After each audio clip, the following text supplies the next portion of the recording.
તાલુકાના મોટી ગીડાસણ ગામના આર્મી જવાન શહીદ વીર સ્વજીગરભાઈ કાનજીભાઈ ચૌધરીની હત્યા કરનાર કોચ એટેન્ડન્ટ ઝુબેર મેમણને હત્યાના કેસમાં થતી કડકમાં કડક સજા માટે મુખ્યમંત્રીને પત્ર.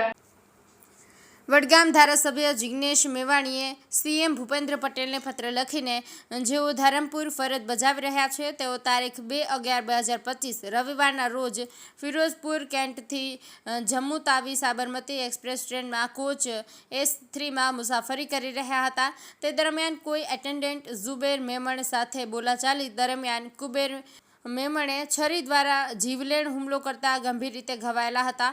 વધુ પ્રમાણમાં લોહી વહી જવાના કારણે તેમનું મૃત્યુ નીપજ્યું હતું. આ બાબતે સઘન તપાસ કરવા મુખ્યમંત્રી રાજસ્થાન અને પ્રધાનમંત્રી ભારત સરકારને ભલામણ કરી ફાસ્ટ ટ્રેક કોર્ટમાં કેસ ચલાવી 6 મહિનામાં કેસની ટ્રાયલ પૂરી કરી હત્યાના કેસમાં થતી સખતમાં સખત સજા કરવા ભલામણ કરવા માટે કડક શબ્દોમાં પત્ર લખ્યો. આજે સવારે શહીદ જવાનના પાર્થિવ દેહને પોતાના માદરે વતન વડગામ તાલુકાના મોટી ગીડાસણ લાવવામાં આવ્યો હતો. અહેવાલ હરગોવન ચૌહાણ, ખબર બનાસકાંઠા ન્યૂઝ.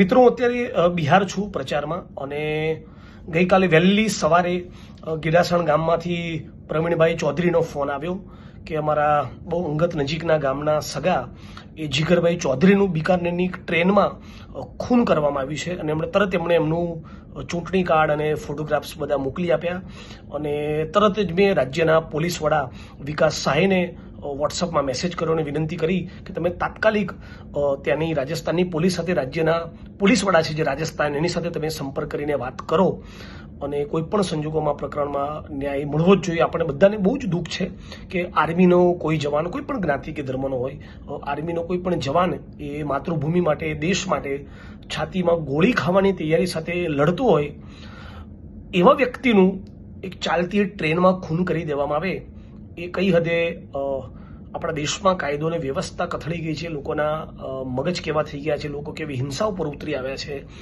એ બહુ જ ગંભીર ચિંતાનો વિષય છે.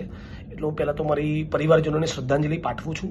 આજે વડગામ તાલુકા કોંગ્રેસ સમિતિ વતી આવેદનપત્ર આપીને ન્યાયની માગણી પણ કરવામાં આવી છે અને આવનારા દિવસોમાં હું રાજ્યના મુખ્યમંત્રી સમક્ષ માગણી કરું છું કે તેઓ રાજસ્થાનના મુખ્યમંત્રી અને ગૃહમંત્રી સાથે વાત કરે અને આ પ્રકરણમાં જો શક્ય બને તો 6-1 મહિનાની અંદર આખા કેસની ટ્રાયલ પૂરી થવી જોઈએ અને જે પણ કસૂરવાર આરોપીઓ છે એમની ધરપકડ તો થઈ છે પણ બધા કાયમ માટે જેલના સળિયા પાછળ જાય, એમને આજીવન કારાવાસ જેવી અતિ ગંભીર સજા થવી જોઈએ અને એના માટે 6 મહિનામાં આખા કેસની ટ્રાયલ પૂરી થાય એના માટે ગુજરાત રાજ્યના માનનીય મુખ્યમંત્રી એ રાજસ્થાનના મુખ્યમંત્રીશ્રીને લખે પત્ર વ્યવહાર કરે અને મને લાગે છે એવી રીતે ન્યાય મળવો જોઈએ. આપણે ફરી એકવાર મારી શ્રદ્ધાંજલિ પાઠવું છું. બહુ દુઃખદ ઘટના બની છે અને આર્મીના જવાન સાથે આવું થવું એ આપણા દેશ માટે, આપણા ગુજરાત માટે બહુ જ મોટી ચિંતાનો વિષય છે. હું જ્યારે પણ બિહારના કેમ્પેન બાદ ગુજરાત આવીશ ત્યારે ચોક્કસ એમના પરિવારજનોને મળવા જઈશ.